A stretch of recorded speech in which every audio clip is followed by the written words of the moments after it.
Okay, this is something I've been wanting to do a video on for a little bit because this is a pretty hyped up method for acquiring high percentage blood in V Rising, and that's going to be via the vermin nest and summoning mosquitoes by using fishbone and plague briar to constantly spawn mosquitoes over and over again here in your vermin nest within your own base, because mosquitoes can spawn with basically all of the different blood types. There are a couple that they can't spawn as, but this can be a really good source to get a bunch of good blood, as you can see right here. I did this long enough to be able to show you in the video what can be happening by doing this method, and you can see that in this iteration I've got a 98% worker, which would be super hyped to capture, especially if you're still in the progression phase of your server, and then also a 63 brute right there. And what I don't want to do is go into this with any certain agenda. I don't want to try to convince you of anything. I don't want to try to convince you this method is super amazing or it's super trash and you shouldn't be doing it.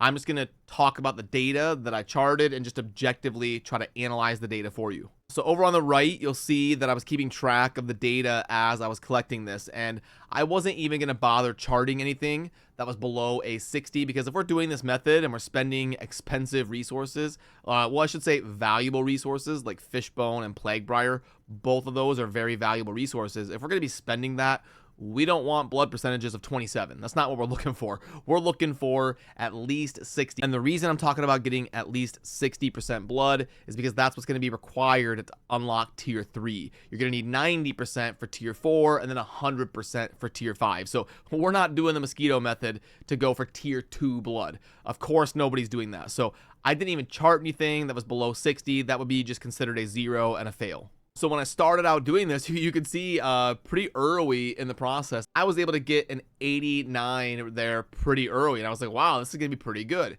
Then I went through and I was having a really, really bad streak, spending thousands of plague briar and all these fish bones to really get nothing.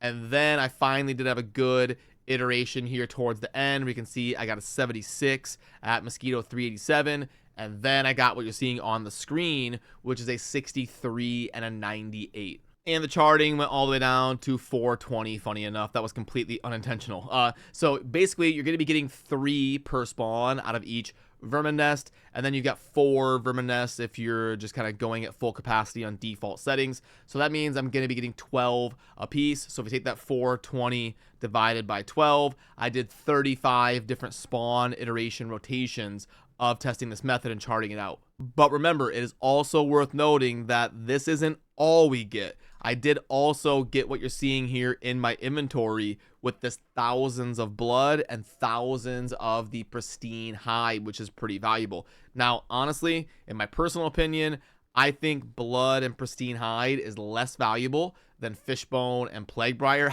Like, funny enough, I think fishbone might be the most valuable thing out of all the stuff that I'm talking about here in this video, because it takes forever to go around collecting tons of fish, and you want to be using your fish for the potions, like right here, your potion of rage and your witch potion. Especially if you've got a squad running around sucking down potions, you were gonna blast through fish bones. Like on my last PvP server that I was playing on, I was in one of the better teams on the server, and we were maxed out and everything, doing PvP, all that good stuff. And I think one of the most sparse things for us to stay up on was fish bones. And that was even with me trying to do a ton of fishing every day to keep up for the demands of the squad. But yeah, it's just something you're going to tend to be low on, because fish are going to be something that are kind of annoying to like jump off your horse and constantly run over to the water and then sit there and try to collect the fish.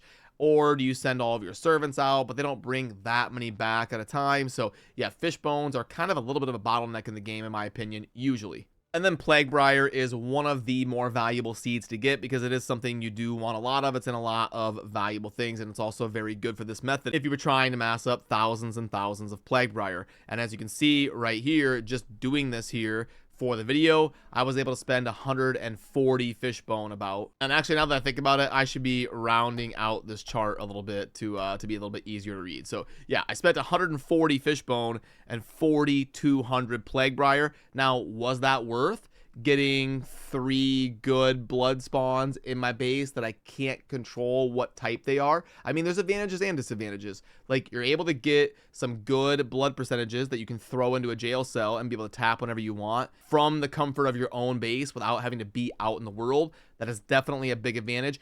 And you do get the bonus of getting a bunch of blood and pristine hide.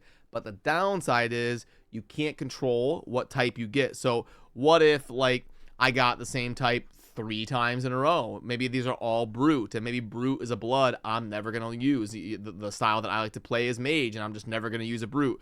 Well, now I just spent thousands of plague briar and all these fish bones to basically get nothing except for some blood and pristine hide that I could have just went and farmed faster than it would take me to be able to gather all the bones and briars. So there are some advantages and disadvantages, and it's kind of like a roulette wheel. You know, you're spinning this wheel and you're using fishbone and plague briar instead of cash to play this roulette wheel, and you could get super lucky and get like a 100% blood of something insane that you use all the time, like Scholar or Rogue or whatever, or you could get completely screwed and spend tons and tons of resources and then end up with nothing but blood and pristine hide that you would be able to farm easily without having to spend all those resources. So that's kind of laying out the data and the method that I was going with here for charting everything and the resources involved and the method itself.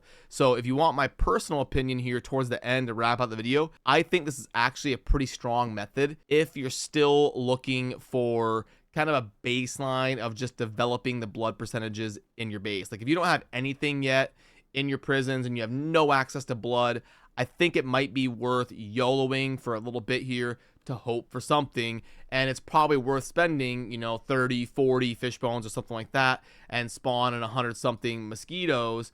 And then you never know, you might get lucky and pop off something crazy. But I don't know that I would go crazy about spending hundreds of fish bone and 10,000 plague briar going for this. I think you're better off being out in the world and farming and then just capturing some of the different high blood percentages that you see while you're out farming, and then just making sure to always have a dusk collar on you. Like you can see down there on my hotbar number 4, I like to make sure I always keep a dusk collar on me so that I can constantly be capturing some of those good blood percentages that I see out on the map.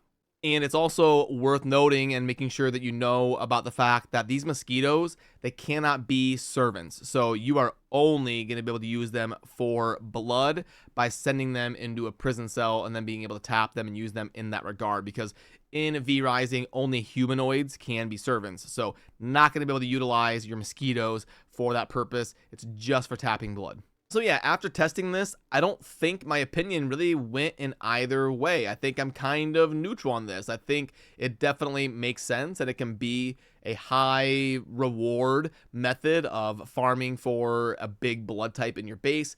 But I think there's also a downside of you could possibly waste thousands of resource and really get nothing of value for it. So I hope you kind of just go into it if you're going to be utilizing this method with the knowledge to be prepared for that. Like, it could be amazing. It could go awful, and the more guaranteed route would be to just be out farming on the map and killing different mobs around the map that you want to re-roll their blood percentages, and then just utilize those dust collars to pull things back into your prison cells and get blood that way. And then you can also double dip and use most of them as servants as well. So yeah, I hope this helped, and make sure to subscribe as we wrap up so that you don't miss out on any of the other testing and guides and tips and tricks we're going to be doing here on the channel. And if you have any questions, drop it down in the comment section or tag me on Discord. I've got a Discord link down below as well if you would like to ever chat about anything or have any questions and stuff like that. So have a good rest of your day. Cheers. Peace.